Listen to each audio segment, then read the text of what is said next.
Vote যত এগিয়ে আসবে তত ভয়ঙ্কর হবে শুরু থেকে শব্দ। শব্দ অনেক ভয়ঙ্কর। শব্দ এতটা ভয়ঙ্কর যে এই শব্দ ছড়াতেই কিন্তু মানুষ বোমা, বন্দুক, গুলি, লাঠি, সোঁটা নিয়ে বেরিয়ে পড়ে, মানুষকে মারে, আহত করে, রক্তাক্ত করে, বাড়ি ভাঙচুর করে। শব্দ এতটাই শক্তিশালী এবং ভয়ঙ্কর। আর এই শব্দ সন্ত্রাসের থেকে রেহাই পায় না যারা শব্দ নিয়ে কাজ করে। হ্যাঁ, সংবাদ মাধ্যমের কথাই বলছি। আমরা সংবাদ মাধ্যমের প্রতিনিধিদের কিন্তু আক্রমণ করতে শুনি, কিন্তু কখনো কি ভেবে দেখেছি যে আমরা যারা সংবাদ মাধ্যমের প্রতিনিধিদের আক্রমণ করি তারা কি এটার সত্যি প্রাপ্য, নাকি আমরা গায়ের জোরে বলি, নাকি আমরা শুনে বলি? যেমন ধরুন, আমি দেখি যে গদি মিডিয়া বলে, মোদি মিডিয়া বলে, চটি চাটা মিডিয়া বলে। কেন? সাংবাদিকরাও বলে। আমি দেখেছি যে ওই রাবিশ কুমার পুরস্কার পেয়েছেন, তাকেও শুনেছি বলতে গদি মিডিয়া, গদি মিডিয়া, খুব সুন্দর করে বলে। আমি জানি না উনি যতদিন চাকরি করেছিলেন সেটাকে ঠিক কোন মিডিয়া বলে। এইভাবে যে দাগিয়ে দেওয়া, সাংবাদিকতায় একটা শব্দ আছে, এজেন্ডা ইমপ্লিমেন্ট। এখন এই প্রতিষ্ঠান এর তো অনেক ব্যবসা থাকে, যারা সংবাদ মাধ্যমের সংস্থা চালান, নিয়ন্ত্রণ করেন, যারা মালিক, তাদের অনেক ধরনের ব্যবসা থাকে। তো এই ব্যবসা করতে গেলে যারা বণিক, আমরা যদি দেখি যে অতীতের যখন এই ধরনের গণতন্ত্র ছিল না, তখন কি হতো, যারা বণিক, মানে আমি বলছি যখন রাজ্য মানে রাজার শাসন ছিল, তখন ওই যারা বণিক ছিলেন তাদের সাথে কিন্তু রাজদরবারে যাতায়াত ছিল, রাজাদের সাথে খুব সুন্দর সখ্যতা ছিল। আবার অনেক রাজা ছিলেন তারা ওই শাসক মানে সিংহাসনে বসেই তারা বেরিয়ে পড়তেন ভ্রমণে, এবং অনেকে আবার বাণিজ্যও করতেন, এরকমও ইতিহাস আছে। যাই হোক, এই বণিকদের সাথে কিন্তু রাজাদের, শাসকের একটা খুব সুন্দর সম্পর্ক থাকে। স্বাভাবিকভাবে সংবাদ মাধ্যমও একটা ব্যবসা। ধরুন আমি সাংবাদিক একজন, আমি তো আর বিপ্লব করতে নামিনি, আমি তো এই সমাজের আমার সমস্তটাই প্রয়োজনীয় যা যা কিছু আছে, খাবার থেকে শুরু করে চিকিৎসা, স্বাস্থ্য, শিক্ষা, সবটাই তো পরিষেবা আমার প্রয়োজন, আমার পরিবারের প্রয়োজন। তাহলে একজন সিপিএম নেতা, একজন তৃণমূল নেতা, একজন বিজেপি নেতার যে প্রয়োজনগুলো থাকবে সেই প্রয়োজনগুলো কেন আমার থাকবে না? তাদের যে সুখ স্বাচ্ছন্দ্য থাকবে সেই সুখ স্বাচ্ছন্দ্য থাকবে না একজন সাংবাদিকের? ঠিক সাংবাদিকতার কোন পাঠ্যে, কোন পাতায় এরকম লেখা আছে? স্বচ্ছতা, দুর্নীতিমুক্ত, এগুলো তো সংবিধানে আছে। আর এগুলো যেখানে থাকবে না সেখানে আরও একটি শব্দ দিয়ে ইন্ডিকেট করা হয়েছে, কারাপশন, দুর্নীতি। তাহলে যে পদ্ধতি, যে সিস্টেমে রন্ধ্রে রন্ধ্রে দুর্নীতি আছে সমাজে, ধরুন এই কিছুদিন আগে সিগারেটের দাম বেড়েছিল, এমন একটা হাওয়া, হঠাৎ করে 7 টাকা সিগারেট কেউ 9 টাকা নিতে শুরু করলো। কোথায় এই নির্দেশিকা ছিল বলুন তো? ব্যবসায়ীরা নিচ্ছে, কেউ 8 টাকা নিচ্ছে, কেউ 9 টাকা নিচ্ছে, আবার কেউ 7 টাকাতেই বিক্রি করছে। যে সমাজ সুযোগ পেলে এরকমটা করে, সেই সমাজ তো এরকমই হবে। সেই সমাজের মানসিকতা কি হবে? ধরুন আমরা দেখেছি, আমরা খবর করতে গিয়ে দেখেছি, অনেকেই বলেন যে ওই 100 দিনের কাজের টাকা নাকি লোকাল নেতাদের দিতে হয় কিছুটা অ্যাকাউন্টে ঢোকার পরে। আবার ধরুন যারা ওই আবাসের বাড়ি পেয়েছে, সেই বাড়ির টাকা অ্যাকাউন্টে ঢোকার পরে নেতাকে দিতে হয়। যে সমাজের আমি সিস্টেম ছেড়ে দিন, যে সমাজের যারা সমাজসেবক বলে দাবি করেন, যারা নেতা বলে দাবি করেন, তারা এই কথা বলছে। ধরুন আপনি কোনো পৌরসভা এলাকার বাসিন্দা, আপনি আপনার বাড়ির মিউটেশন করবেন, আপনি আপনার বাড়ি তৈরির প্ল্যান পাস করবেন, তার আগে আপনাকে ওয়ার্ড ডেভেলপমেন্টে টাকা দিতে হবে। এই লোকগুলোই ঠিক দুর্নীতির সাথে, তোলাবাজির সাথে জড়িত এই লোকগুলোই সংবাদ মাধ্যমের প্রতিনিধিদের উপরে প্রথমে শব্দ সন্ত্রাস করে, আর এই শব্দ শুরুতেই বলেছি খুব ভয়ঙ্কর, খুব শক্তিশালী, জনগণের মধ্যে ছড়িয়ে দেওয়া হয়। দেখো, সাংবাদিক মানেই এরকম। ধরুন আমি একজন সাংবাদিক, হঠাৎ করে কোনো এক নেতা আমাকে বলছে একটু এসো তো, দরকার আছে। আচ্ছা, ওই নেতার বাড়িতে যেতে গেলে বা কাছে যেতে গেলে, তার অফিসে যেতে গেলে আমার তো বাইকের তেলটা খরচ হবে। রাস্তায় যাওয়ার সময় টোটো, অটো, ভ্যান এত সংখ্যায় আগের তুলনায় তেল খরচ হচ্ছে প্রায় দ্বিগুণের কাছাকাছি। শুধু আমার নয়, পুলিশের গাড়ি থেকে শুরু করে রাস্তাঘাটে যত যানবাহন, শহর অঞ্চলে যে রাস্তায় টোটো, অটো, ভ্যানো, এই সমস্ত গাড়িগুলোর দৌরাত্ম্য বেশি, সংখ্যা বেশি, সেই সমস্ত রাস্তায় যাতায়াতকারী সমস্ত যানবাহনের তেলের খরচ আজ থেকে 5 বছর আগে যা ছিল এখন তার দ্বিগুণ হয়েছে। আমরা দাম বৃদ্ধি নিয়ে, মূল্য বৃদ্ধি নিয়ে কথা বলি, কিন্তু এই খরচ বৃদ্ধিটা নিয়ে বলি কি? বলি না। ঠিক তেমনিভাবে তেলটা তো খরচ হয় বাইকের, কে দেবে এই টাকাটা? সংবাদ মাধ্যমের প্রতিনিধি মানে কি আমি সর্বস্ব দিয়ে বিপ্লব করতে নেমেছি? নামিনি। ঠিক এরকম অনেক ক্ষেত্রে আমাদের যাতায়াত করতে হয়, জনসংযোগের জন্য যাতায়াত করতে হয়। আমি তো শুধু একটা খরচের কথা বললাম। দিনের যারা বিভিন্ন রকম অভ্যাস আছে, কেউ চা খান, কেউ পান খান, কেউ স্মোক করেন, সব খরচ তো আছে। পশ্চিমবঙ্গে এমনিতেই আজ থেকে নয়, কংগ্রেস আমলে সেই শিল্প যে আইন সংস্কার হয়েছিল, এই বাংলা থেকে কলকারখানা উঠে গিয়েছিল, সেই আইনের ফলে এখানে ট্যাক্স বেশি, খরচ বেশি। পরবর্তীতে কোনো সরকারই এই কংগ্রেসের সঙ্গে কিন্তু হাত ধরাধরি করেছে। আমরা 2024 লোকসভা পর্যন্ত জোট হয়েছে। কখনো এই বাংলার অর্থনৈতিক মেরুদণ্ড, বাংলার কলকারখানা পরিকাঠামো তৈরির জন্য কেউ কখনো বলেছে? আমি অন্তত 20 বছরের সাংবাদিকতায় কিন্তু এটা শুনিনি। যাই হোক, সেখানে অত্যন্ত রুগ্ন মিডিয়া ইন্ডাস্ট্রি এই বাংলাতে, এবং এই সংবাদ মাধ্যমে যারা কাজকর্ম করেন, প্রতিনিধিত্ব করেন, কলকাতা থেকে শুরু করে জেলার বিভিন্ন প্রান্তে, তাদের কিভাবে সংসার চলে, ঠিক কত বেতনে বর্তমান সময়ে সংসার, শিক্ষা, স্বাস্থ্য সব মিলিয়ে চালাতে গেলে কম করে খুব সাধারণভাবে যদি চলতে হয় তাহলে কিন্তু 30,000 টাকা লাগে। আর যাদের ছেলে মেয়ে কলেজে পড়বে তাহলে তাদের খরচ আরও যোগ হবে, শিক্ষা খরচ।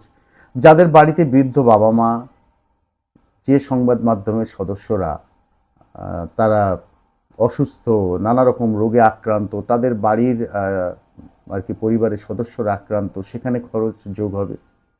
কিভাবে চলে তাদের? যোগ হলে 30-এর সাথেই কিন্তু এগুলো যোগ হবে। কখনো ভেবে দেখেছেন? ভাবেননি। আসলে প্রশ্নটা এমন একটা জিনিস, ওই যে বললাম শব্দ খুব ভয়ঙ্কর, খুব শক্তিশালী।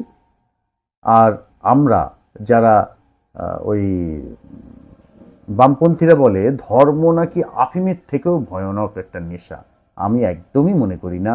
আমার মনে হয় এই যে রাজনীতির উন্মাদনা পৃথিবীর সেরা ড্রাগ অন্তত বাঙালি জাতির কাছে। এই ভোট আসছে, অতীতের ভোট পরিসংখ্যান থেকে আজ অবধি, এবং এবার যে ভোট আসছে দেখবেন অনেকে বোমা নিয়ে ছুটছে, অনেকে মারধর করছে, অনেকে লাঠি নিয়ে ছুটছে, অনেকে বন্দুক নিয়ে ছুটছে, গুলি করবে। কার জন্য? নিজের পরিবারের কথা ভুলে গিয়ে যারা এই কাজ করতে পারে, মানুষকে মানুষ মারছে, কি ভয়ানক। যারা এই স্যারের মৃত্যু নিয়ে কাঁদছে রাস্তায়, তারাই তো আবার মানুষ মারছে। প্রত্যেকটা পলিটিক্যাল পার্টি, আমি কোনো নির্দিষ্ট করে বলছি না। এই মানুষ, আমি ঠিক জানি না এদের মনের আবেগের আবার রং থাকে, কি বিভৎস হিংস্র এদের মানসিকতা। একবার ভেবে দেখবেন, ভাবা প্র্যাকটিস করুন, ভাবুন। নইলে একদিন আক্রান্ত আপনি হবেন, আপনার পরিবারের সদস্য হবেন, রাস্তা দিয়ে যাচ্ছেন, হঠাৎ মিছিল, এই যে গ্যাসের দাম বাড়ছে, হঠাৎ মিছিল, পেট্রোলের দাম বাড়ছে, কিন্তু অন্যান্য জিনিসের, আচ্ছা বাংলায় যে আবাসনগুলো বিক্রি হচ্ছে ফ্ল্যাট বাড়ির, সেই সমস্ত ফ্ল্যাট বাড়ির যে স্কোয়ার ফুট যে মূল্য, সেখানে 300 থেকে 500 টাকা কিন্তু কম হতো যদি কিনা যে রাজ্যে যেখানে যে শাসক থাকে তাদের বেশ কিছু তোলাবাজিটা না বন্ধ থাকতো। যদি না থাকতো তোলাবাজিটা, তাহলে প্রত্যেকটি ব্যক্তিকে 300 থেকে 500 টাকা প্রতি স্কোয়ার ফুটে কম দিতে হতো। আমরা তো সব জায়গায় দেখি না কিভাবে কি হয়। আমি যে কথাগুলো বলছি তথ্য আমার কাছে আছে, প্রমাণও আছে, শুধু তথ্য নয় প্রমাণও আছে। এবং শহর অঞ্চলে যারা গ্রাম থেকে শহরে এসে ফ্ল্যাটে আর কি ফ্ল্যাট কিনছেন আবাসনে, বা যারা শহরে থাকেন, যারা আবাসন ব্যবসায়ী যারা বিক্রি করেন, ফ্ল্যাট বিক্রি করেন, তারা কিন্তু বলে দেন কথাগুলো যে, কারণ ধরুন আমি বাড়ি করেছি, আমি তো জানি একটা বাড়ি তৈরি করতে কত টাকা খরচ হতে পারে।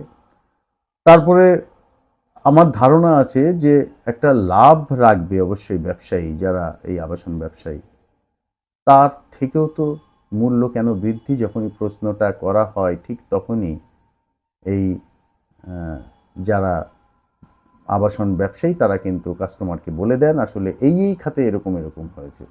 এই মানুষগুলো, এই সমাজটা যেখানে এরকম, সেই সমাজ থেকে তো একজন সংবাদ মাধ্যমের প্রতিনিধি উঠে আসছে, তার কি দোষ?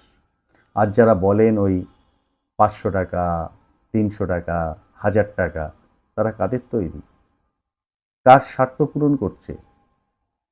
সব কিছুটা না জেনে শুনে আমরা যে বলি অনেক সময়, সেই বলাটা কতটা যুক্তিযুক্ত? একজন জমি ব্যবসায়ীকে তো আমরা বলি না। আমরা যারা শিক্ষক শ্রেণী আছে, শিক্ষক সমাজ আছে, শিক্ষকরা যদি সঠিক শিক্ষা দিতে পারতো তাহলে কি বাংলার অবস্থা এরকম হতো? দেখুন, শিক্ষা দুর্নীতিতে 34 বছরের বাম শাসনে যেখানে আদর্শের চাষ হয়েছে এই বাংলার মাটিতে, আদর্শের কচকচানি হয়েছে, সেই আদর্শের চাষে সমৃদ্ধ হওয়া, সেই চাষে ফসল ফলানো একটা আদর্শের মস্তিষ্ক, সে তার ছেলের জন্য চাকরি কিনতে টাকা দিয়েছে। ঠিক উল্টো দিকে এই আদর্শের চাষে উদ্বুদ্ধ হওয়া লোকগুলো টাকা নিয়ে চাকরিটা বিক্রি করেছে। কোন চাকরি? শিক্ষকের চাকরি। হয়েছে তো একটা হোক, 100টা হোক আর 1000টা হোক, কোর্টে প্রমাণিত, যারা ধরা পড়েছে প্রমাণিত, সব কিছুতেই কিন্তু প্রমাণিত যে এখানে দুর্নীতি হয়েছে। যে সমাজে শিক্ষা নিয়ে যারা দান করবেন, শিক্ষা নিয়ে যারা এইরকম ভাবে ব্যবসা করেন, তাহলে শিক্ষাটা মহান পেশা কি করে হয়? কই শিক্ষকদের আমরা কি সেইভাবে বলতে পারি? পারি না। অথচ আমরা সংবাদ মাধ্যমকে বলছি যত দোষ নন্দ ঘোষ সংবাদ মাধ্যমের প্রতিনিধিদের, সংবাদ মাধ্যমের সদস্যদের নিয়ে যারা যা বলেন, যে ঘরে একাধিক ব্যক্তি আলোচনা করেন, সেই কথা আমার কাছে আসে, আমার সহকর্মীদের কাছেও যায়। একটা ঘটনা বলি, কয়েক বছর আগে আমি সহ আমার 4 সংবাদ মাধ্যমের সদস্য, আমার সহকর্মী, তারা কিন্তু দত্তপুকুর থানা এলাকার মধ্যে আক্রান্ত হই। আমরা বারাসাত হাসপাতালে চিকিৎসাধীন ছিলাম। তো ওই দিন ওই পঞ্চায়েত নির্বাচনে কিন্তু তৃণমূলের কর্মীরা, তারা তৃণমূলের হাতেই আক্রান্ত হয়েছিলেন। তারাও হাসপাতালে চিকিৎসাধীন ছিলেন, কয়েকজন জনপ্রতিনিধি ছিলেন। তো তাদের ভিতরে একজন জনপ্রতিনিধি, তিনি কিন্তু সারাটা জীবন কাটিয়েছেন শিক্ষকতার চাকরি করে। তাকে যখন বলা হয়েছিল এখানে কিন্তু অমুক অমুক সাংবাদিকও চিকিৎসা নিচ্ছেন, সেই জনপ্রতিনিধি যার সারাটা জীবন কেটেছে শিক্ষায়, শিক্ষকতার চাকরি করে, তার উত্তর ছিল, ছাড়তো, নিজেদেরটা ভাব, ওদেরটা ওরা ভাববে। একজন জনপ্রতিনিধি পরিচিত, তার মন্তব্যটা এরকম। তা এই ব্যক্তিগুলো আবার সংবাদ মাধ্যমের সমালোচনা করেন। কারা? আচ্ছা বলুন তো, ভূতের মুখে রাম নাম মানায়? রাজনীতিতে মানায় ভূতের মুখে রাম নাম। সংবাদ মাধ্যমের সদস্যদের আমরা নানাভাবে কটূক্তি করি। কেন করি? আচ্ছা, অনেকে বলেন যে অমুক মিডিয়া আমার কাছ থেকে টাকা নিয়েছেন। টাকাটা আপনি কেন দেন? কেন দেন আপনারা টাকাটা? সেই স্বার্থ কোথায়? কোন সমীকরণে, কোন রসায়নে? আর যারা এটা নিয়ে বলেন যে এই সাংবাদিকও বিক্রি হয়ে আছে, আচ্ছা কেনে কে বলুন তো দেখি? আমি জানি না কারা কেনে। আমরা বাড়িতে গ্যাস নেই, আমরা বাড়িতে যারা ইলেকট্রিসিটির কানেকশান নেই, বাড়িতে এমনকি যদি কোনো চাকরির অ্যাপয়েন্টমেন্ট লেটার আসে, পাসপোর্ট আসে, তাহলে এই কাজের সঙ্গে যারা জড়িত তারা সব শেষে বলবে একটু ওই মিষ্টি পানির টাকা দিন। আমরা কিন্তু দিয়ে দেই।